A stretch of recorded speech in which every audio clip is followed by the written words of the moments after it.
studying a few sutras, how terribly wrong they are. Without understanding one's mind, memorizing groundless phrases is useless. To seek Buddha, see the self nature. When you read many books about Zen,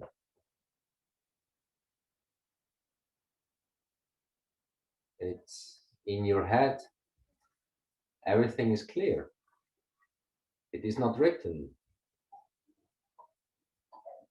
how suffering feels. Maybe, as I said before, is it about life or is it from life? When it is from life, it is alive. That's the logos, the living word.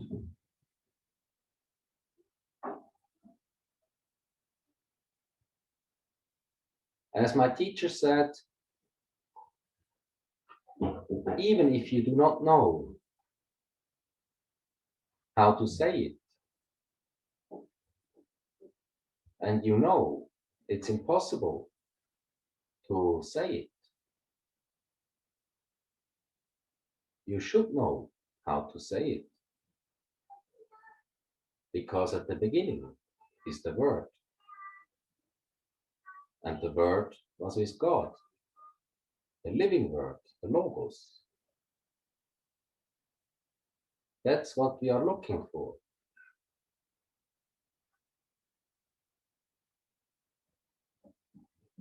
When children are asking,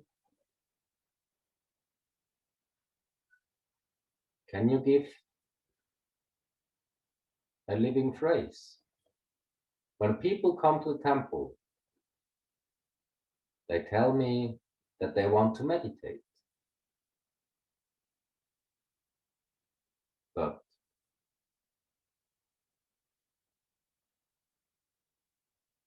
what does this actually mean? Or do you want a better life?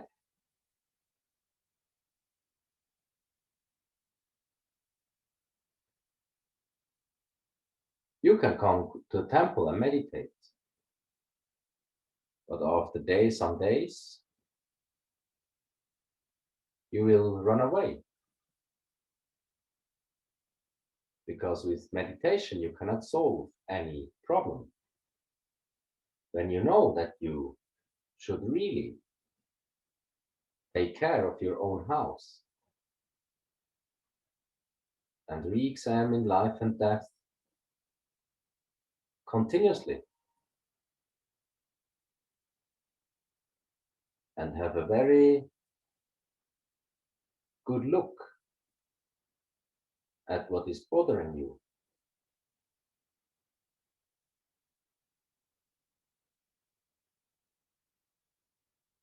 then you're very welcome. When you ask before entering the temple, when you ask to have already some special treatment, it will be very difficult.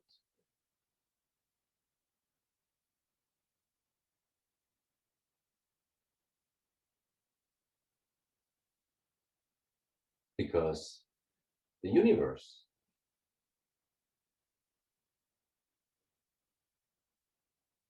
does not care about your opinion. Sometimes I ask back, why do you think you should have a different treatment? Everybody else is giving their best and fighting very hard. Why should you have a special treatment. And they explain millions of reasons. There are always millions of reasons to avoid hardship.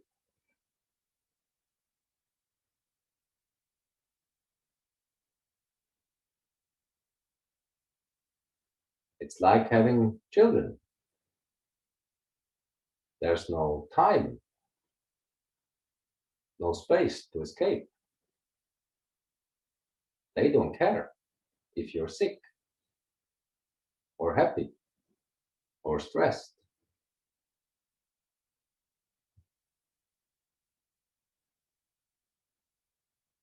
So you have to cope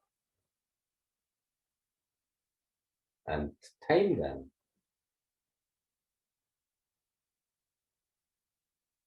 Like in the famous ox herding pictures.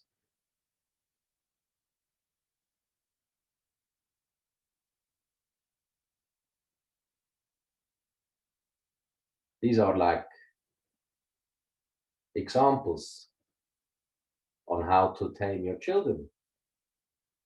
Otherwise, the ox just will trample around and destroy your house. And you're so slow. You haven't seen the ox yet. Recently, I've got a request. Someone had many questions about Buddhism. It seems so peaceful and very good. So this person would like to choose this as a lifestyle. Picking and choosing never stops.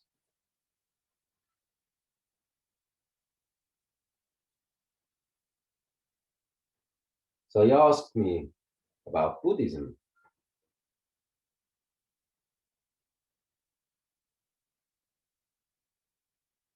Well,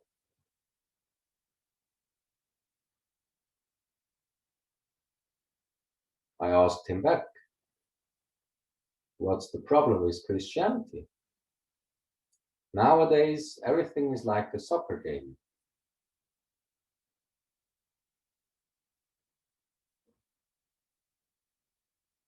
The more people in the stadium, the better.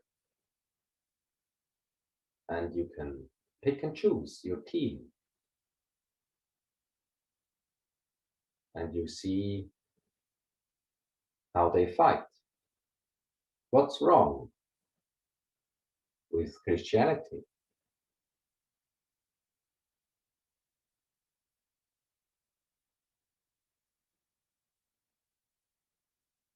Is it too harsh? And Buddhism is very soft.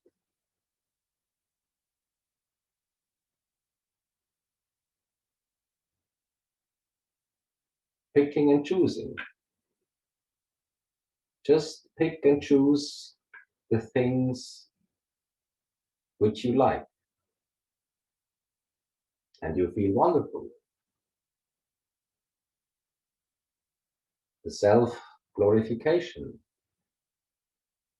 But they ask me, you're a Zen monk, so you should be Buddhist. Well,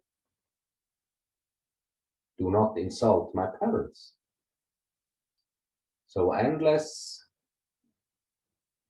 monks and nuns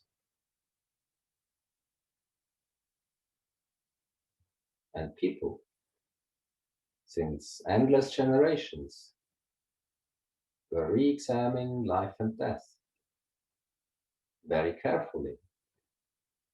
They often ask for the rules. As a Christian, what rules do I have to follow? As a Buddhist, what rules do I have to follow?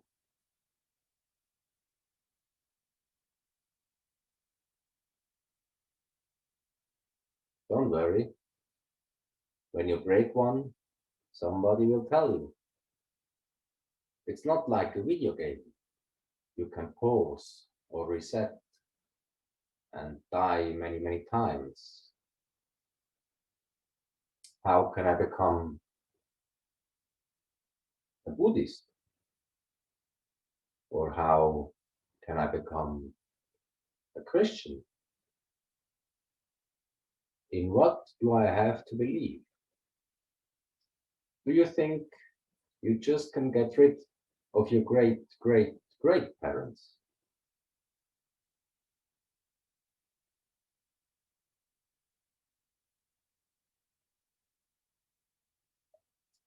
And have no influence and meaning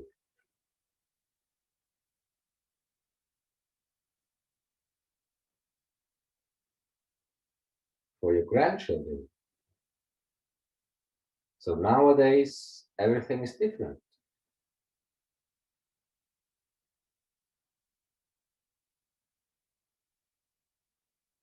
It changes very quickly.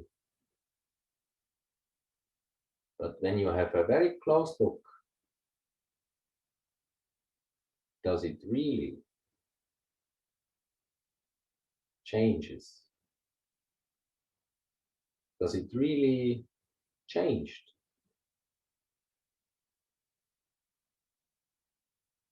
Even when you study the old scriptures,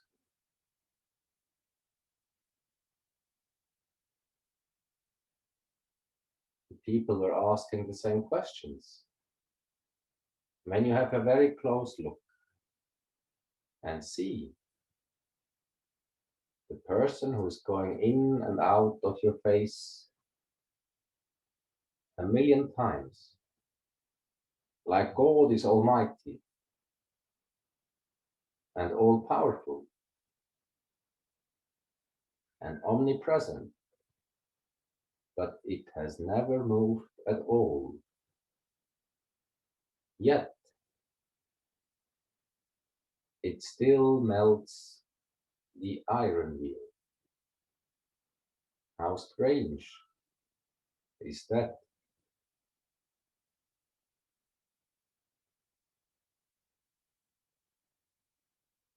If you sit down, walk, stand, or laying, listening, or talking, it is always together. It has never moved at all.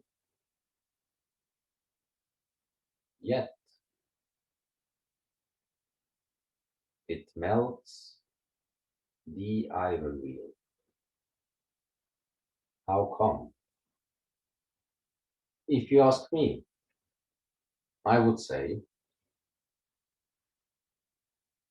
before you shoot the arrow, you already missed the target.